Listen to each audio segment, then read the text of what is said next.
Today is November 11th, 2025. The world is watching as the United States and China, after years of trade tensions, announce a truce. For years, both countries imposed tariffs and special port fees, making global trade more expensive and uncertain. Now, they've agreed to a one-year pause on these punitive port fees, a rare moment of de-escalation. This truce is a direct result of high-level talks between President Donald Trump and President Xi Jinping. Just a month ago, the situation was tense: new U.S. fees on Chinese ships, immediate Chinese retaliation, and rising anxiety in global markets. The new agreement suspends these extra charges for a year, giving shipping companies relief and signaling a willingness to talk. For the next year, ships from both countries can enter each other's ports without facing these costly new fees. The move is a positive sign for global trade, but it's only a temporary fix. The underlying issues, competition, industrial policy, and economic rivalry, remain unresolved. This truce is just a pause, not a solution. The world is watching to see if this calm will last, or if the trade war will return. For now, businesses and consumers can breathe a little easier. But everyone knows this is just one chapter in a much bigger story. The real test will come when the truce expires. Will the US and China find common ground, or will tensions flare up again? The next year will be crucial for the future of global trade. For now, the truce offers hope, but also a reminder of how fragile peace can be. The story is far from over. To understand the truce, let's break down port fees. Normally, ships pay standard charges to use port facilities, routine costs for global trade. But the US-China dispute introduced special punitive port fees, essentially penalties, not standard charges. The US imposed a hefty fee on Chinese-built ships docking at American ports, $50 per net ton, costing millions for large vessels. The goal? Punish China for what the US called unfair shipbuilding practices. China hit back with its own fees, targeting US-flagged ships. This tit-for-tat made shipping more expensive and complicated, disrupting global supply chains. Some companies paid the fees, others rerouted ships, causing delays and higher costs for everyone. The suspension of these fees is a huge relief for the shipping industry. It means fewer disruptions, lower costs, and more predictable trade routes. But the core issues, competition and industrial policy, are still there. The truce is a temporary break, not a permanent fix. For now, the shipping world can breathe easier. But everyone knows the underlying conflict hasn't gone away. The next steps will determine if this relief lasts. The port fee conflict erupted in October 2025. The US, after a lengthy investigation, accused China of unfairly dominating shipbuilding and imposed steep fees on Chinese-built ships. The aim was to protect American shipbuilders and push back against China's growing influence. China responded immediately, slapping its own fees on US-flagged ships, a classic tit-for-tat move. The escalation was swift. Both sides raised costs for each other, and the global shipping industry was caught in the crossfire. Some American companies faced sanctions and leadership shakeups as a result of China's retaliation. The dispute quickly became a high-stakes standoff, with businesses worldwide feeling the impact. The world watched as the conflict threatened to spiral out of control. The pressure on both sides mounted, making a truce increasingly urgent. The port fee battle showed how quickly trade disputes can escalate and disrupt global commerce. It also revealed just how interconnected and vulnerable the world's supply chains have become. The truce is a response to this crisis, but the underlying rivalry remains. The question now, can the US and China move beyond tit-for-tat, or is this just a pause before the next round? The stakes for global trade couldn't be higher. The truce was forged through high-level diplomacy.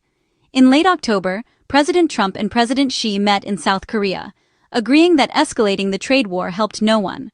Their summit led to a joint announcement. Both countries would suspend their punitive port fees for 1 year, starting simultaneously on November 10th. The timing was symbolic, showing unity, at least for now. The deal went further.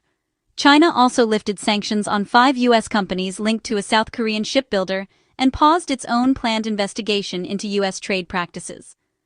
This package of measures created a rare cooling-off period. For the shipping industry, it means a year of stability and fewer surprise costs.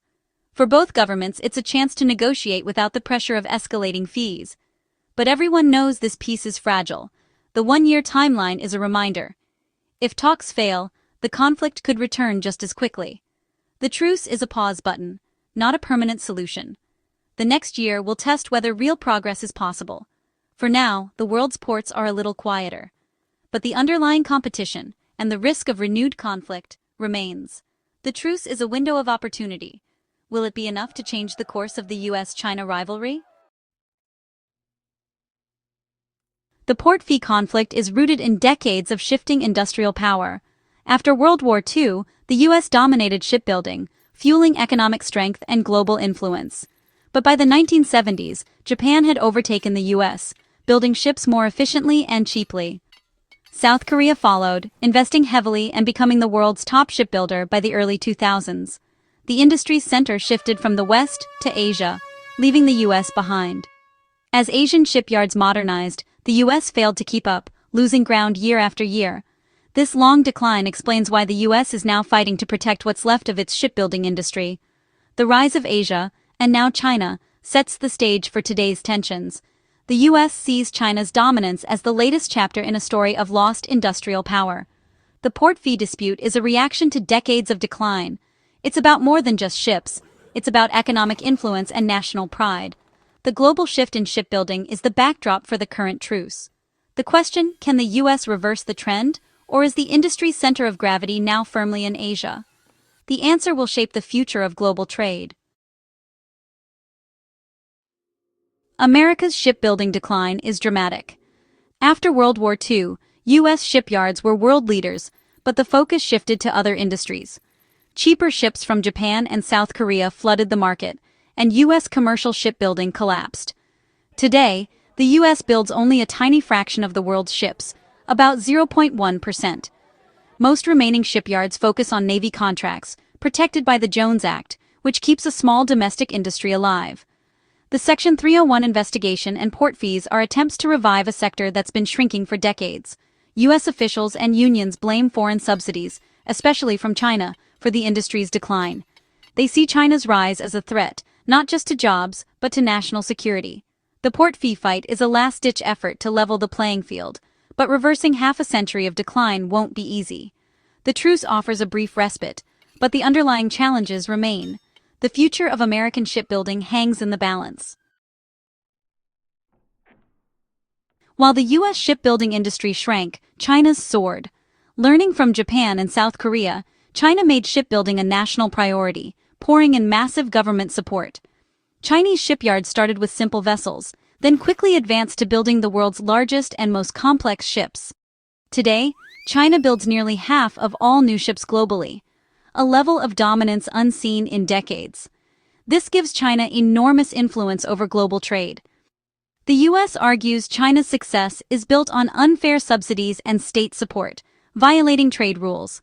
That's why the U.S. launched its investigation and imposed port fees. For the U.S., China's control of shipbuilding is a strategic threat. For China, it's a symbol of industrial achievement and global power.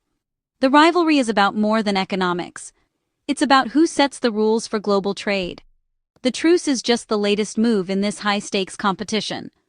The world is watching to see who will shape the future of the seas. The outcome will affect global commerce for years to come. Not everyone welcomes the truce. Critics argue the U.S. gave up leverage by suspending port fees, benefiting China more than itself. The U.S. fees targeted over 10,000 Chinese-built ships, while China's retaliation hit fewer than 200 U.S.-flagged vessels. Suspending the fees, they say, relieves far more pressure on China. Some experts believe the U.S. should have built a coalition with allies like Japan and Europe to confront China together. Acting alone, the U.S. may have weakened its position. Critics fear the truce is a short-term fix that lets China continue its practices unchecked. When the year is up, the U.S. could find itself back at square one, without any new leverage. For these voices, the truce is a missed opportunity to push for real change. The debate over strategy is far from settled. The one-year truce brings calm, but the future is uncertain. Will the U.S. and China use this time to negotiate real solutions, or will tensions return when the pause ends? Optimists hope the truce leads to a broader agreement and more stable global trade. Pessimists warn that deep disagreements remain, and the conflict could quickly resume. The world's economies are watching closely. Global stability depends on how these two giants manage their rivalry. A stable trading system benefits everyone. Renewed conflict threatens growth and predictability. The next year is a test. Can diplomacy win out over confrontation? The truce is a window of opportunity, but it could close fast. The choices made now will shape the global economy for years. Businesses, governments, and consumers all have a stake in what happens next. The US-China relationship will define the future of trade. The world is holding its breath. The outcome is still unwritten.